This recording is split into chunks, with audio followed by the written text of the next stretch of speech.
the fight and go on them. If you don't, they're just going to verse you down. They're going to slowly harass you until you actually can't fight them. Yeah, I actually agree with Seb a lot. The Greaves doesn't feel like it was worth it this game because it was mostly spell damage.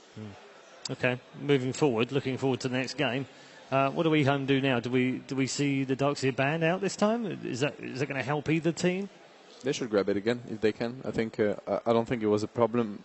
Just maybe adjust it a bit more. And you know, when the description of Ehome is actually like feast off. I mean, offlane, and in that case, it really was. He got nothing. So maybe they should give him a bit more space, tag for him a bit, or just gank on his lane. Yeah, because that was Darkseer was too poor.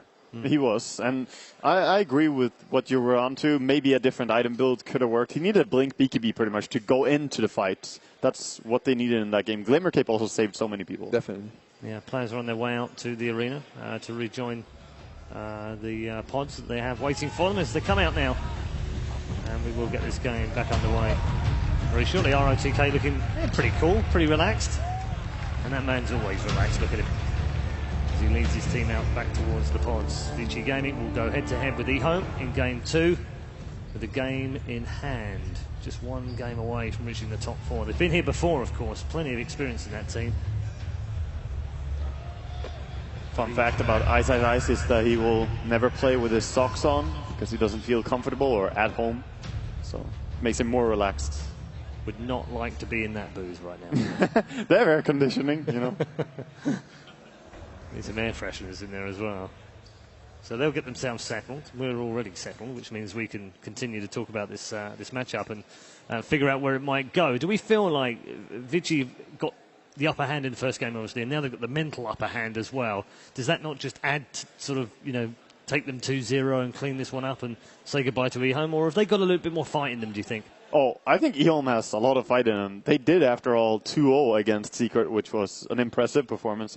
So I think they can bring it back. It's just, as was mentioned, RTK needs to have a good game. So maybe if they can make early rotations that help him there, or just set up the lanes in a way that benefits him, I believe they can play off the back of him. Okay, what about you two guys? What do you think? I really like having a pressure lane in the off lane. Again, they've been sacking ROTK a lot, and we saw a lot of success with like the solo off lane Darkseer from Zai. But at the same time, if you have like Darkseer +1, like Spirit Breaker, we've seen a decent amount Undying. If they can get their hands on it, I think they can go a long way to making sure that their carry is much stronger than opponent's carry. Okay, Winter? I think Ehome this game has to expect that Vici are going to draft more towards a mix of spell damage and physical damage, which was what happened the last game. So it's going to be a problem where if you're fighting a lot and your BKBs go down, you have to have another answer to that.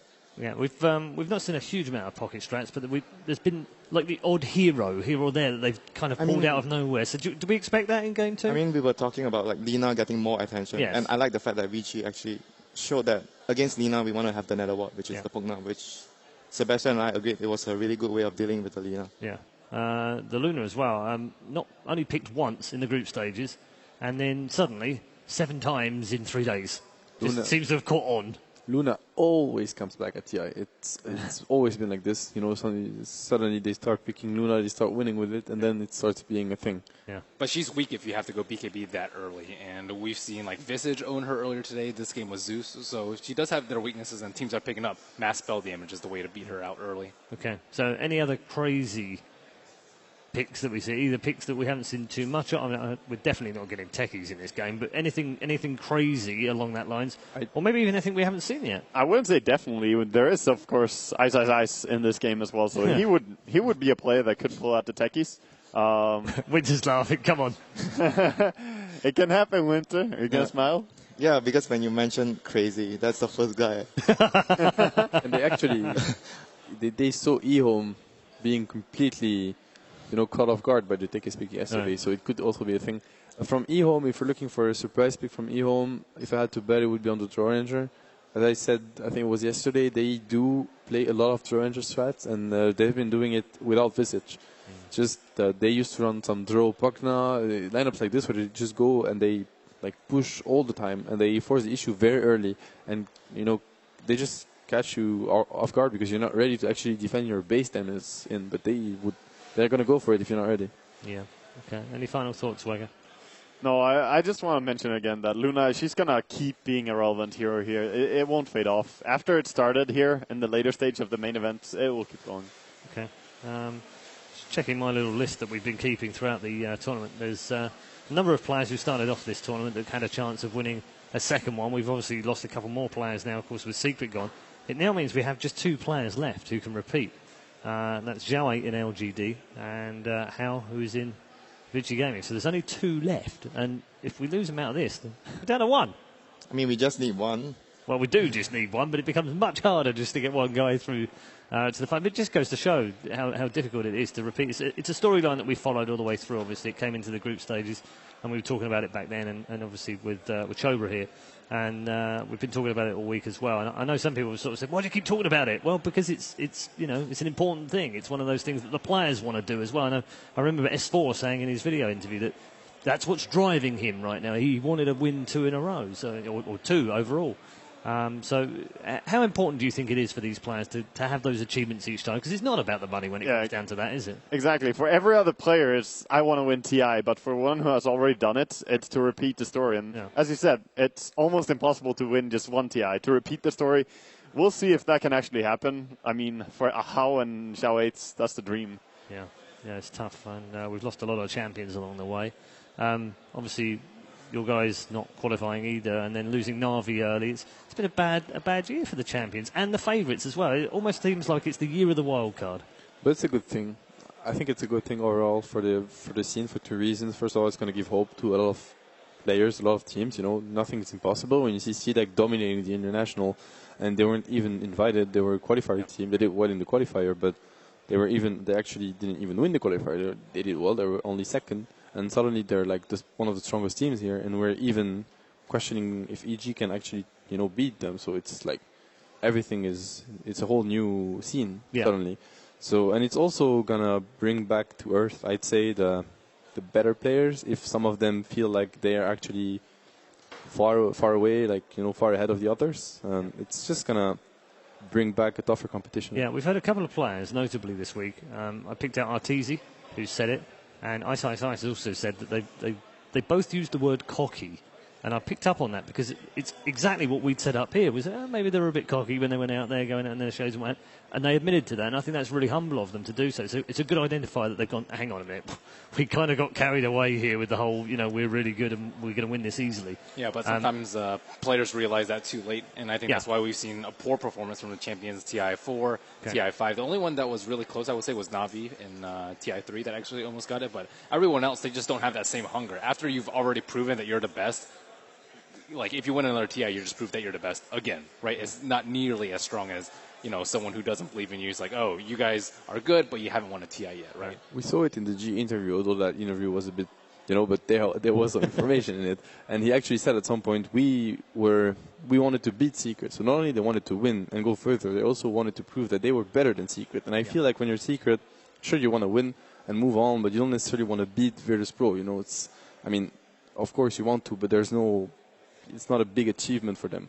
Whereas Virtus Pro, it's, wow, you actually disqualified Secret. Yeah, the drive is the main thing is the drive for VP beating Secret is greater than the drive for Secret beating VP. Exactly. That's why they perform better. Yeah, sometimes it just comes down to that little bit of hunger, doesn't it, in the moment.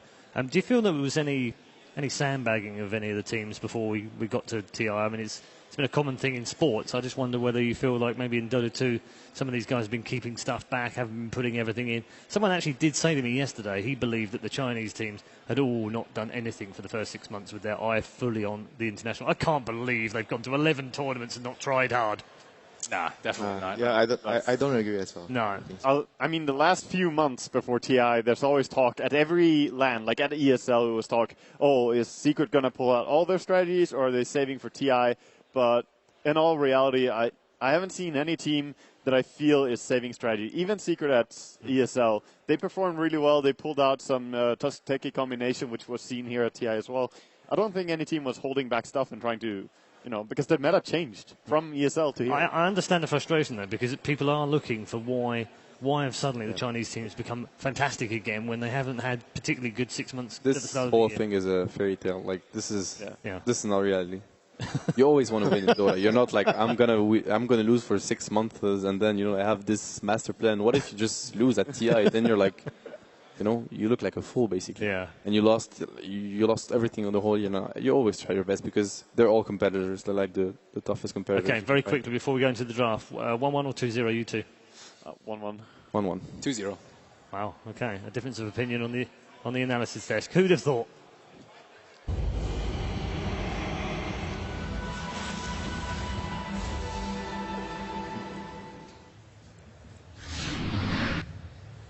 E-Home versus VG Gaming. Game. All right. Game 2. I'll help him out there. E-Home having to pull this one back. VG Gaming on the verge of making it into the top 4 yet again at the International. The draft is live. So are we going to see a Winter Ribbon this time? Because I feel like VG Gaming, they can't really afford to ban it because Bounty Hunter is still available. So same goes for the for the VH, but the Gyro is still there. Yeah, it was banned in the first phase of this game, so they might. But they were first pick, so that's why they could also first pick the Gyro. So it's a bit riskier this time around. They have to choose between both heroes. On the other hand, if they do let the Winter Wyvern and E-Home first picks it, they can go for the Darkseer. So there's this Winter Wyvern Darkseer. If you get mind game we've seen. There is, but you can also get Gyrocopter Darkseer, which is also super strong if they rate Winter Wyvern that high. So there's a little mind game now from FY and what he wants to do here. I think at the moment E-Home rates Wyvern the highest. Like maybe Lina would be their second priority, but I can see Wyvern, Lina, and Bounty Hunter. These are the 3 heroes that they more than Darkseer. Yeah. That's what they have been doing as well, just picking it as soon as possible, any chance given. So Darkseer actually gets banned out. Interesting. Gyro again?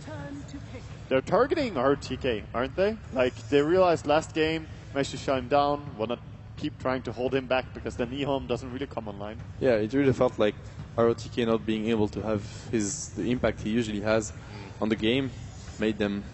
They felt just weaker overall because of that. Yeah, and we mentioned about this before. With ROTK leading a team, you need to give him a good start. If he doesn't get a good start, he's not going to be like the presence of him in the game is significant. A good start to him isn't really like he doesn't need to be like 5-0 and super fun. He just needs a decent start so he has what he needs to take the fights correctly.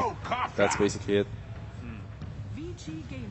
Queen Winter Wyvern. Wow. So the Winter Wyvern got through for the first time against these two, and it got picked. No surprise. Queen of Pain as well. Good combination. I don't know. Winter Wyvern is just super strong against Gyrocopter as well. What about Undying for E-Home? It could be a hero that I think it's a hero that fits them in the sense that they like to be very aggressive. They like to team fight a lot. It's a great team fight hero. Great hero to just take objectives. I don't know.